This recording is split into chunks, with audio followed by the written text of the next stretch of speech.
Sinpo TV kembali hadir bersama saya Jihan Nabila dalam berita pilihan selama sepekan.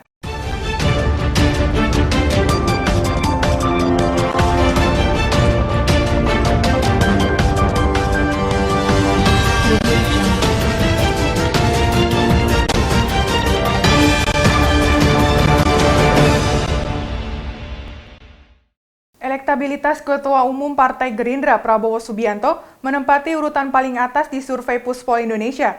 Ketua Harian DPP Partai Gerindra Sufmi Dasko Ahmad menyebut hasil survei itu menjadi pelecut agar kader lebih semangat konsolidasi untuk Pilpres 2024. Elektabilitas Ketua Umum Partai Gerindra Prabowo Subianto menempati urutan paling atas di survei Puspol Indonesia. Ketua Harian DPP Partai Gerindra Sufmi Dasko Ahmad menyebut hasil survei itu menjadi pelecut agar kader lebih semangat konsolidasi untuk Pilpres 2024.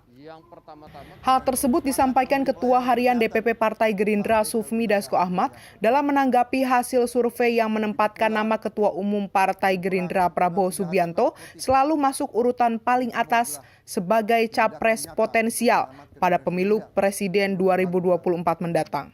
Menurutnya, hasil survei yang dilakukan Puspol juga menambah semangat kader Gerindra di paling bawah untuk mengkonsolidasikan partai.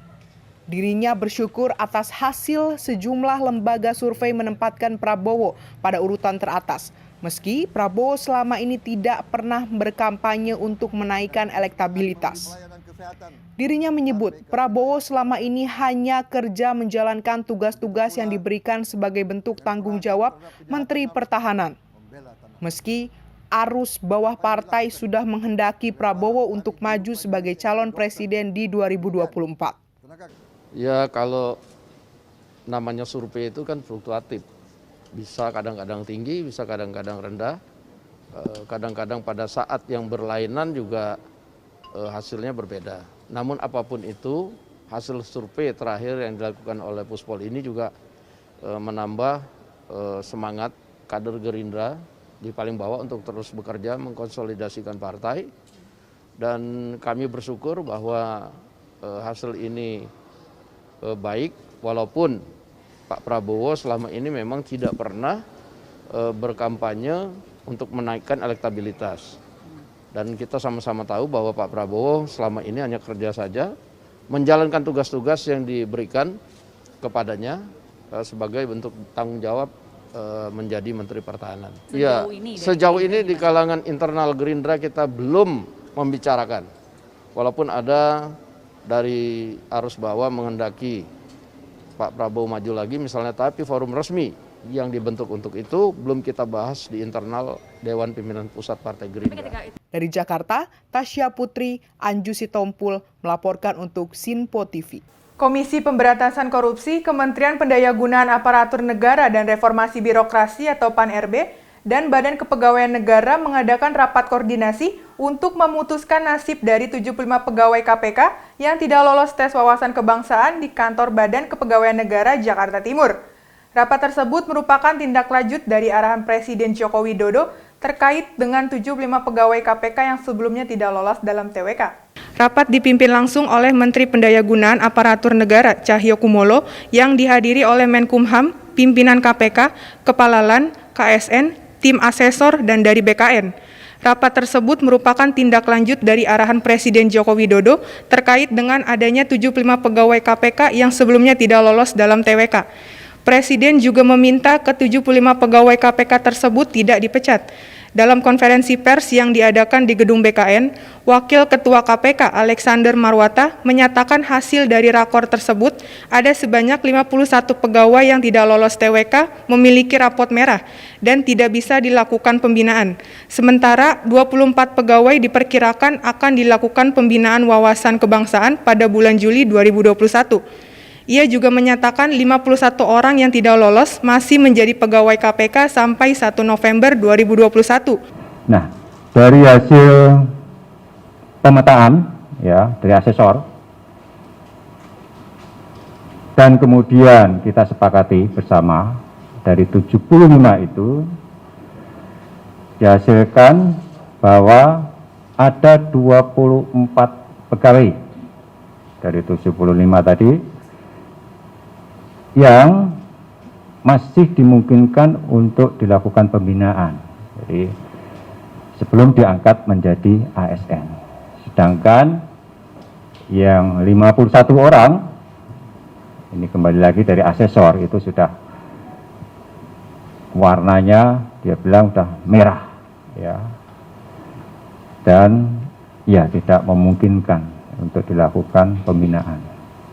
Adapun untuk nama-nama yang lolos maupun yang tidak lolos, Wakil Ketua KPK Alexander Marwata belum bisa menyebutkan nama-namanya.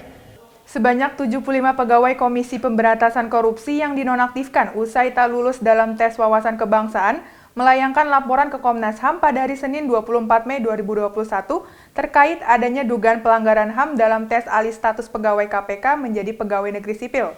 Sejumlah berkas diserahkan langsung oleh Ketua Wadah Pegawai KPK Yudi Purnomo kepada Komisioner Komnas HAM Muhammad Khairul Anam didampingi Novel Baswedan. Selain Novel, sejumlah pegawai KPK lain turut hadir menyerahkan laporan tersebut, antara lain Direktur Pembinaan Jaringan Kerja Antar Komisi dan Instansi KPK, Sujanarko, dan penyelidik utama KPK Harun Al-Rashid. Kedatangan mereka juga didampingi advokat dari sejumlah lembaga bantuan hukum seperti Ketua Yayasan Lembaga Bantuan Hukum Indonesia atau YLBHI, Asfinawati, Direktur LBH Jakarta, Arif Maulana, dan advokat dari LBH Muhammadiyah. Dalam konferensi pers yang diadakan di Komnas HAM, penyidik senior Novel Baswedan sekaligus pegawai yang ikut dinonaktifkan itu menyatakan, pegawai yang dinonaktifkan ini memang menjadi target untuk disingkirkan.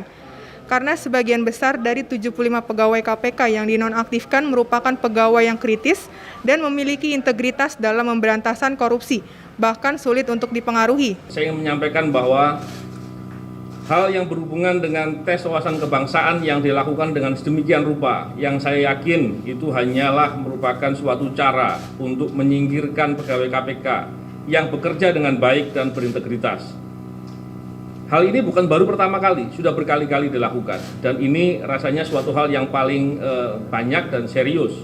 Oleh karena itu, hal ini menjadi hal yang penting sekali. Diketahui surat keputusan pimpinan KPK nomor 652 tahun 2021, 75 pegawai KPK telah secara resmi dinonaktifkan. SK itu tertanda di Ketua KPK Firly Bahuri yang ditetapkan di Jakarta pada tanggal 7 Mei 2021. Pelaksana tugas Kepala Biro Hubungan Masyarakat Hukum dan Kerjasama Badan Kepegawaian Negara, Pariono, menyebut terdapat puluhan ribu data PNS misterius, orangnya tidak ada tetapi gaji dan iuran pensiunnya tetap dibayarkan oleh negara. Pelaksana tugas Kepala Biro Hubungan Masyarakat Hukum dan Kerjasama Badan Kepegawaian Negara atau BKN, Pariono, menyebut terdapat puluhan ribu data PNS misterius, orangnya tak ada tetapi gaji dan iuran pensiunannya tetap dibayarkan oleh negara. Banyaknya data kepegawaian yang fiktif terjadi lantaran banyak PNS yang tidak mengikuti pendataan. Pemerintah juga tidak menyalahkan para PNS yang selama ini terbukti tidak mengikuti pendataan ulang. Pariono menambahkan pihaknya akan kembali menelusuri PNS yang tidak mendaftarkan diri atau mendata ulang dan akan menyampaikan surat ke instansi terkait pengelolaan data PNS. Kami telusuri kembali apakah PNS yang tidak mendaftarkan diri atau mendata ulang tersebut ada atau tidak.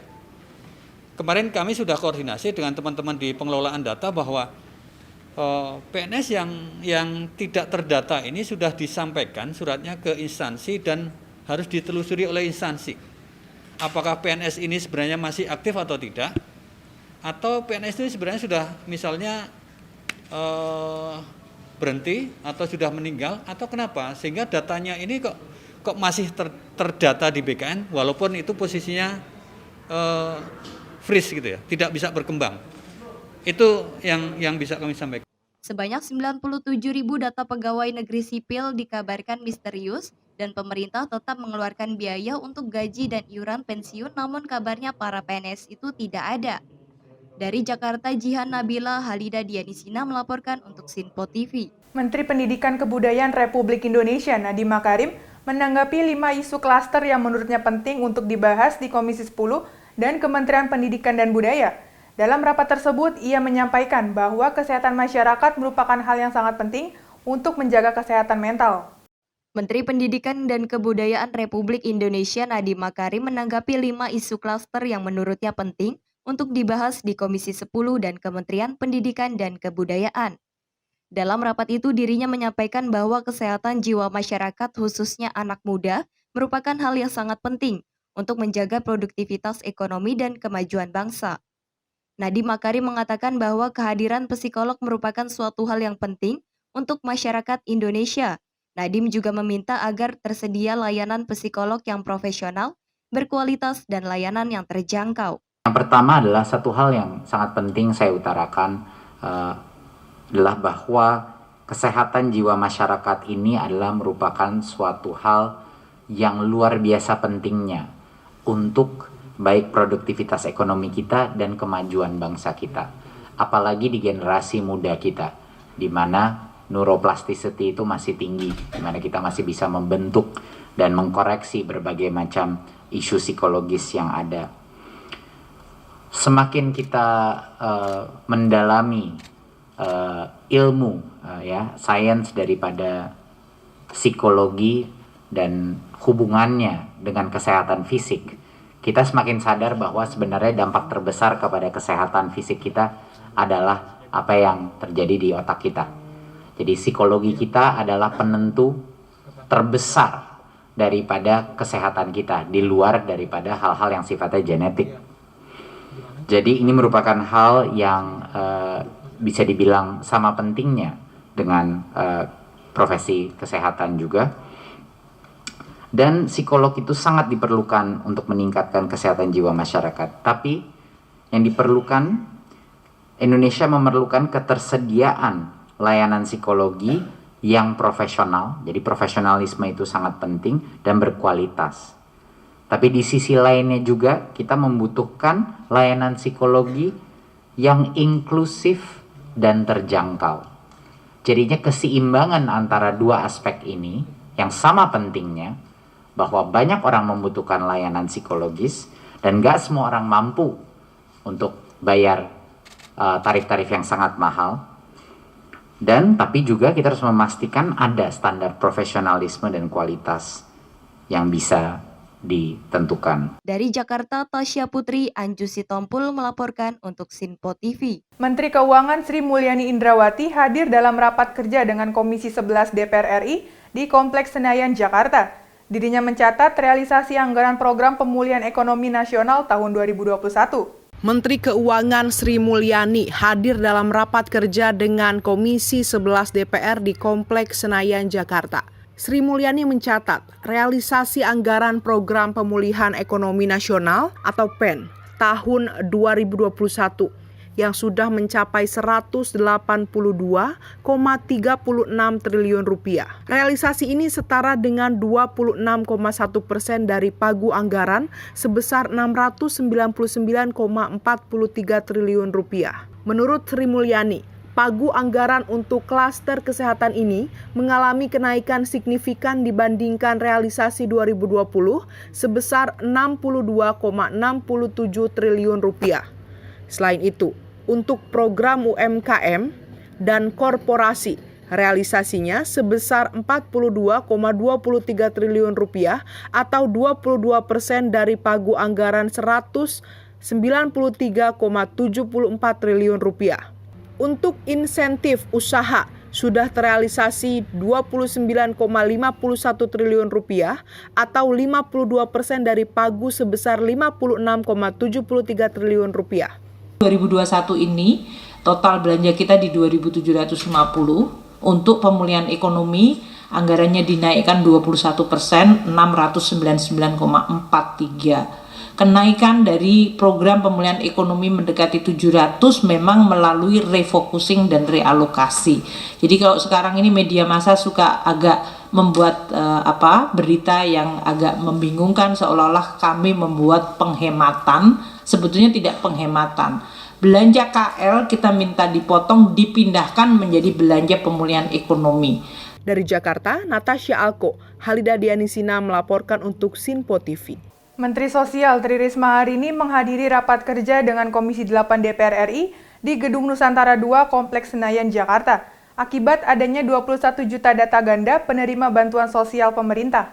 Menteri Sosial Tri Risma hari ini menghadiri rapat kerja bersama Komisi 8 DPR RI di ruang rapat Komisi 8 DPR Senayan, Jakarta. Salah satu faktor utama digelarnya rapat kali ini, yaitu adanya 21 juta data ganda penerima bantuan sosial pemerintah. Hal ini didapatkan berdasarkan hasil temuan pemeriksaan sejumlah instansi pada tahun 2020, mulai dari Badan Pengawasan Keuangan dan Pembangunan (BPKP), Badan Pemeriksa Keuangan (BPK), serta Komisi Pemberantasan Korupsi (KPK). Risma menjelaskan, dari temuan BPKP, terdapat 3.877.965 data NIK penerima manfaat KPM penerima bansos tidak valid. Kemudian, sebanyak 41.985 duplikasi data KPM dengan nama dan NIK yang sama. Temuan lainnya dari BPK.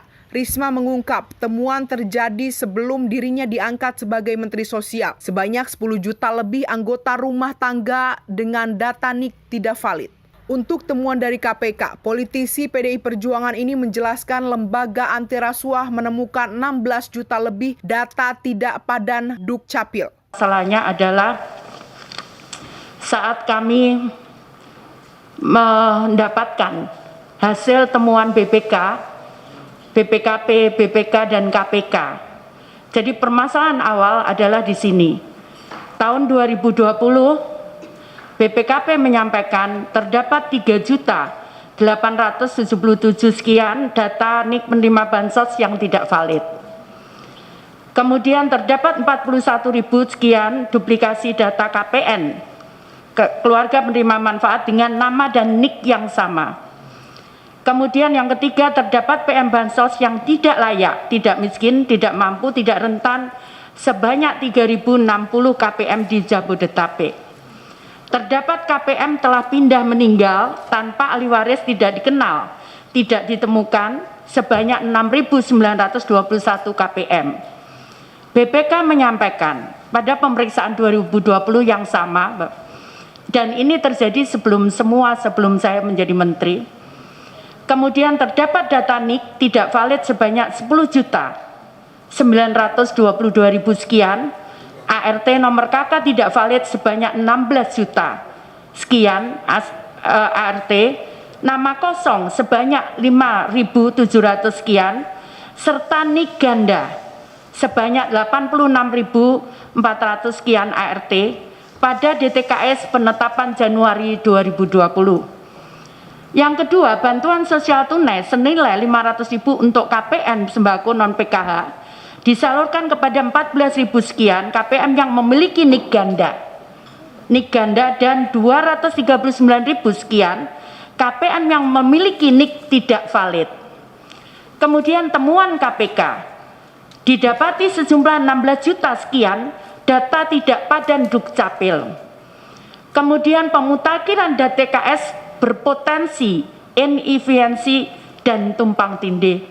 Dari Jakarta, Natasha Alko, Halida Dianisina melaporkan untuk Sinpo TV. Dua anggota legislatif Gerindra, Habibur Rahman, anggota DPR RI, dan Adnan Taufik, anggota DPRD DKI Jakarta, melaksanakan halal bihalal Idul Fitri dengan membagikan bantuan ratusan paket bahan pokok untuk warga Kelurahan Jati, Kecamatan Pulau Gadung, Jakarta Timur. Ketupat sayur sambal hati. Makanan wajib di hari raya. Sekarang kita ada di Jati. Membantu rakyat bersama kita. Dua anggota legislatif dari Partai Gerindra, Habibur Rahman yang merupakan anggota DPR RI dan Adnan Taufik, anggota DPRD DKI Jakarta, melakukan kegiatan halal bihalal Idul Fitri dengan membagikan bantuan ratusan paket bahan pokok untuk warga Kelurahan Jati, Kecamatan Pulau Gadung, Jakarta Timur. Kedua anggota dewan tersebut juga membagikan santunan uang tunai untuk ratusan anak yatim dan anak miskin di daerah itu. Habibur Rahman menyebut, kegiatan itu dilakukan memperingati momen halal bihalal Lebaran Idul Fitri, karena dirinya tak ingin melaksanakan dengan merayakan di hotel-hotel mewah, tetapi dengan berkeliling perkampungan warga. Di sisi lain, Menurutnya, masyarakat yang baru saja melaksanakan Idul Fitri tentu membutuhkan bantuan bahan pokok karena daya beli masyarakat pasti menurun. Dirinya ingin memastikan di Jakarta Timur jangan sampai ada warga yang tidak bisa makan karena tidak mampu membeli bahan makanan. Sedangkan Adnan Taufik mengatakan agar kegiatan berbagi bersama masyarakat merupakan pesan dari Ketua Umum Partai Gerindra Prabowo Subianto. Disebutkan bahwa pesan Prabowo agar anggota Dewan Gerindra harus senantiasa membantu rakyat yang kesusahan. Dari Jakarta, tim Sinpo TV melaporkan. Umat Buddha tengah merayakan Hari Raya Waisak Tahun Buddhis atau 2021, salah satunya di Wihara Dharma Bakti Taman Sari, Jakarta Barat. Meski jumlah pengunjung dibatasi 50%, namun suasana di Wihara Dharma Bakti nampak ramai oleh umat yang akan beribadah dan mengikuti protokol kesehatan. Umat Buddha pada hari ini tengah merayakan Hari Raya Waisak Tahun Buddhis atau 2021, salah satunya di Wihara Dharma Bakti Taman Sari, Jakarta Barat.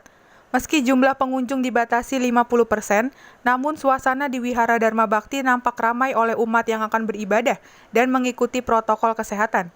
Wihara Dharma Bakti Taman Sari, Jakarta Barat nampak ramai oleh umat Buddha yang tengah merayakan Hari Raya Waisak. Umat yang akan melakukan ibadah di wihara ini wajib menerapkan protokol kesehatan, memakai masker, dan mencuci tangan. Jumlah pengunjung juga dibatasi 50%. Umat harus bergantian mengantri untuk memasuki tempat ibadah di lantai atas. Umat Buddha bersembahyang di depan altar sambil membawa hio untuk dipersembahkan. Tidak ada perayaan besar di Wihara Dharma Bakti pada masa pandemi COVID-19 dan hanya melakukan ibadah biasa.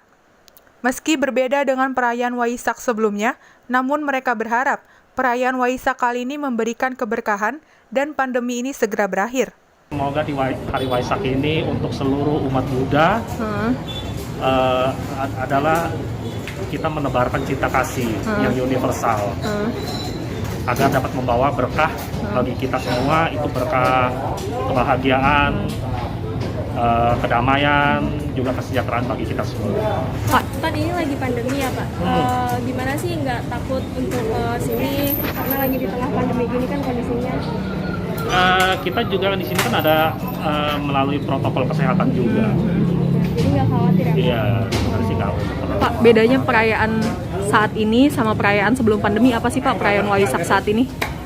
Kalau sebelum pandemi pasti jauh lebih ramai, gitu. Kalau sekarang ya agak berkurang aja sih.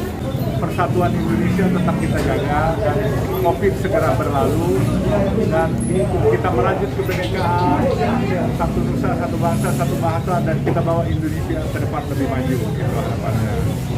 Selamat Hari Raya Waisak Trisuci Waisak 2565 BE, sucikan hati dan pikiran, semoga kita semua adalah orang-orang yang berbahagia. Dari Jakarta, tim Sinpo TV melaporkan. Komisi 9 DPR melakukan rapat dengar pendapat dengan Ketua Satuan Tugas Penanganan COVID-19 dan Kementerian Kesehatan pada Kamis 27 Mei 2021. Rapat ini dipimpin oleh Wakil Ketua Komisi 9, Nihayatul Wafiro, dan dihadiri langsung oleh Ketua Satgas COVID-19, Ganip Warsito, dan Wakil Menteri Kesehatan Dante Saxono Harbuwono. Komisi 9 DPR melakukan rapat dengar pendapat dengan Ketua Satuan Tugas Penanganan COVID-19 dan Kementerian Kesehatan pada Kamis 27 Mei 2021. Rapat ini dipimpin oleh Wakil Ketua Komisi 9, Nihayatul Wafiro, dan dihadiri langsung oleh Ketua Satgas COVID-19, Ganip Warsito, dan Wakil Menteri Kesehatan, Dante Saxono Harbuwono. Dalam rapat kali ini, Wakil Menteri Kesehatan, Dante Saxono Harbuwono, mengatakan pihaknya telah meneliti 1.744 sampel dan menemukan 54 kasus mutasi baru virus COVID-19. Dari 54 kasus mutasi virus baru, 35 kasus merupakan kasus transmisi dari interlokal atau yang masuk dari luar negeri, dan 19 kasus merupakan transmisi lokal dari daerah.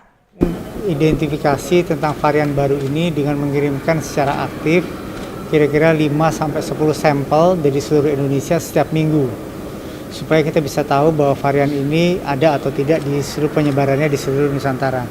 Sampai saat ini sudah teridentifikasi ada 54 kasus dengan varian baru tersebut, tetapi varian baru tersebut adalah varian of concern, masih sensitif untuk kegiatan vaksinasi dan masih sensitif untuk dilakukan diagnosis dengan menggunakan PCR yang biasa dilakukan.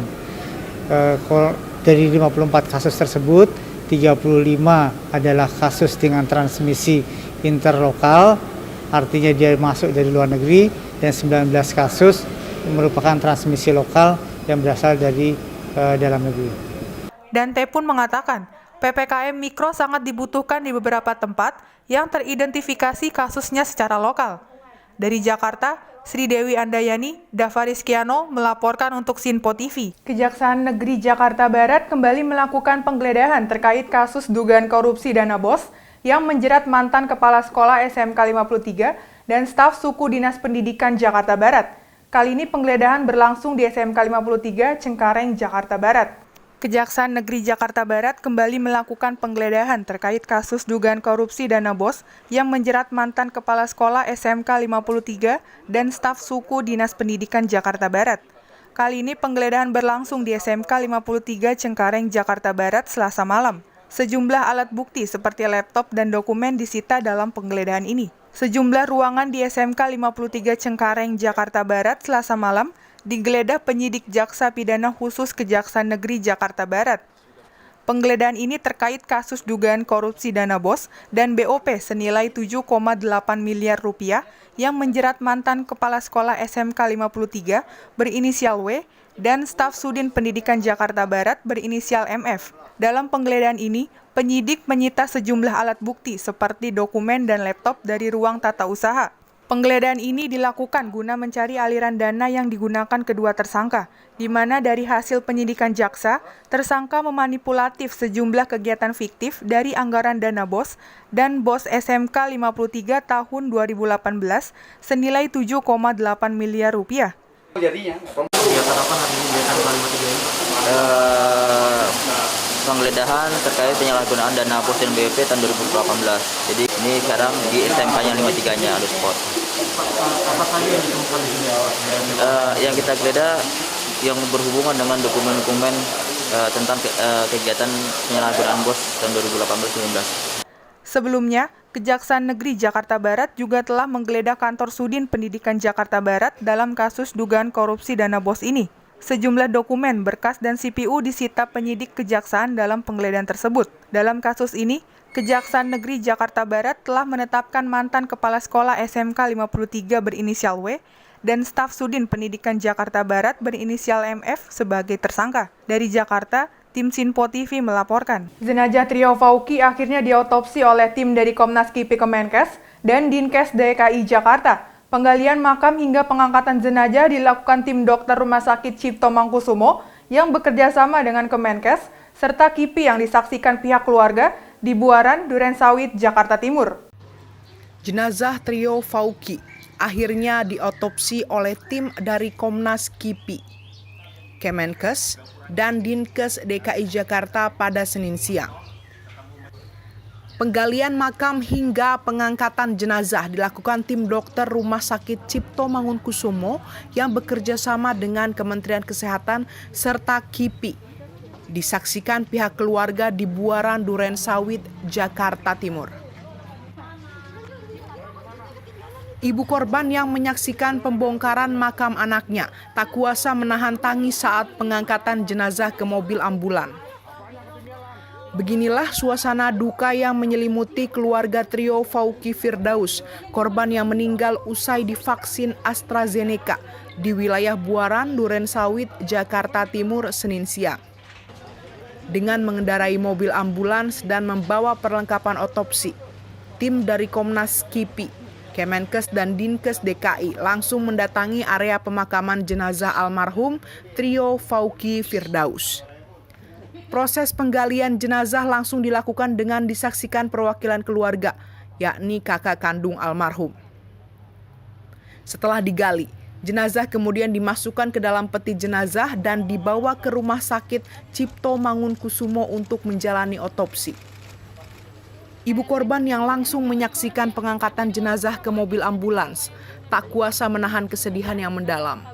Sementara kakak kandung almarhum trio Fauki Firdaus mengatakan kegiatan otopsi diharapkan dapat mengungkap penyebab meninggalnya almarhum trio Fauki Firdaus yang saat ini diduga meninggal dunia setelah divaksin. Proses otopsi ini dilakukan untuk mengumpulkan data pantologi klinis, pantologi anatomi, serta mikrofis dan makrofis. Jadi tadi sudah dilaksanakan ya proses penggalian ya, dan setelah penggalian itu beberapa menit ya prosesnya, sempat dilakukan investigasi sama dokter dari RSCM ya, memastikan bahwa jenazah itu tepat gitu. Mereka investigasi di bagian wajah bahwa jenazah yang dibawa itu benar jenazah almarhum adik saya Trio Volki Firdaus gitu.